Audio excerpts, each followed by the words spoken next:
Mundur. Timbang Baladewa maju. Mboten nangge Baladewa. Baladewa taun ngarep nek ditanggap neh tak tokke Baladewa. Tenan wis utawa nek iki nek sing nyawer tak tokke Baladewa wis. Nek ora nek taun ngarep. Alah lele ngedolimen.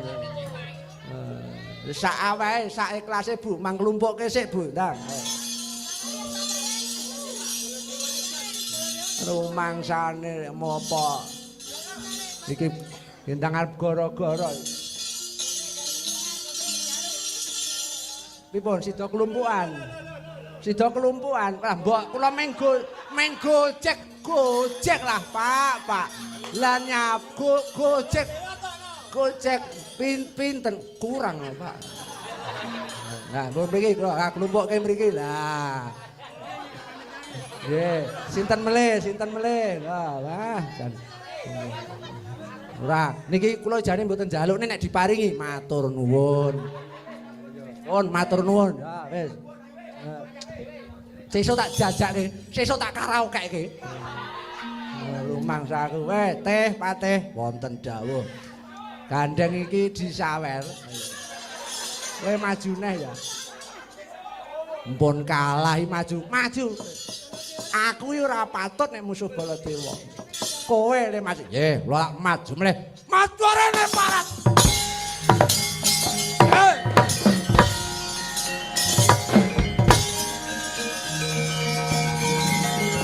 Hei, amuk turu meletot. Mungsumu Baladewa parat.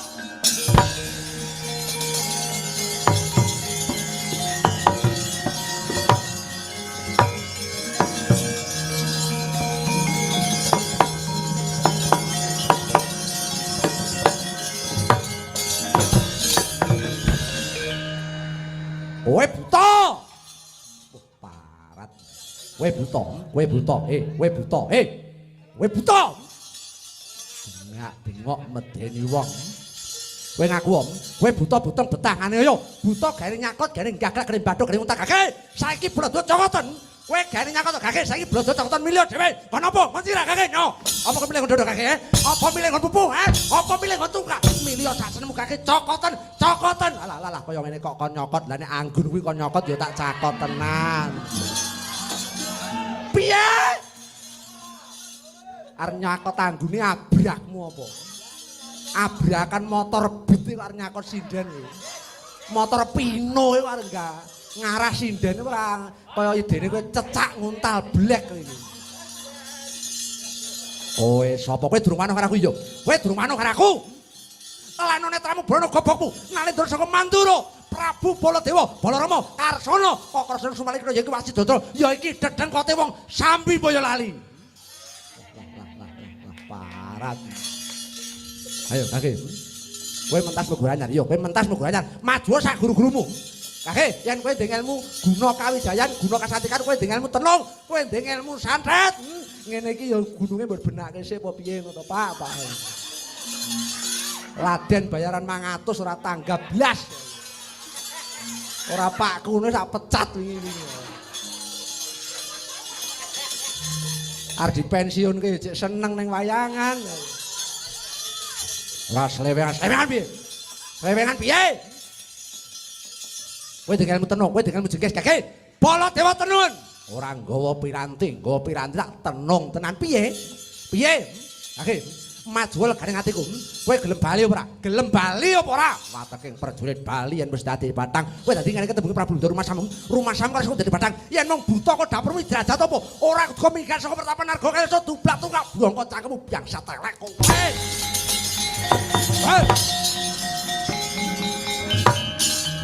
Yo, amuk Suramrata Jamrata Kake.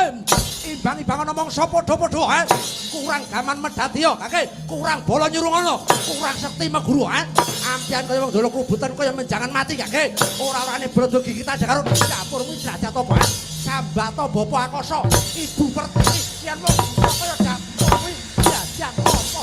Ora mut, ya. Apa kowe? Ayo pitu kali.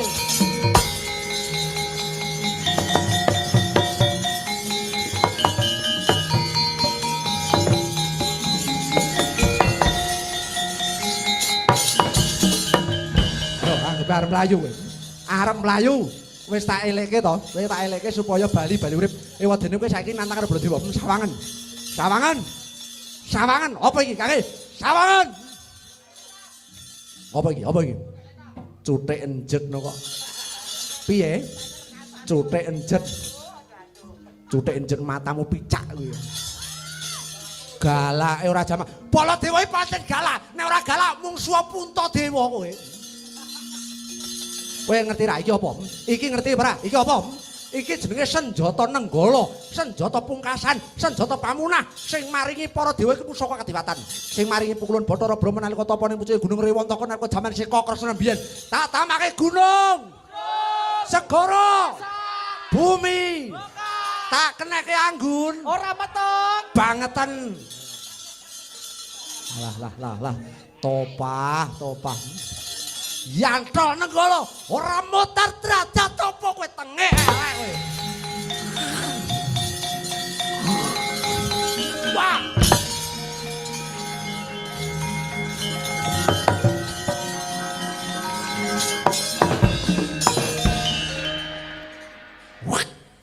Mudara. Sawe 250 ora semangat ya anggepe apa. Sing ajeng nambahi nggih angsal niki. Wis mpun matur nuwun. Nyambut gawe kelas lahir batin ayo. Endi tunggale kon maju mrene. Mung suwe Baladewa nek isane masuk Bantul ora modar derajat apa.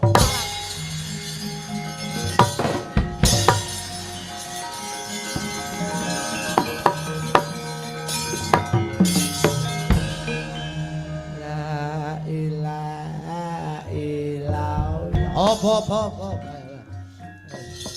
Rapati nduka mono. Baladewa perang wis ora nganggo pakem blas. Ngomong kok cepete kaya ngono ya Pak. Nek ndeleng nonone biar. Nonone biar. Wah, kan.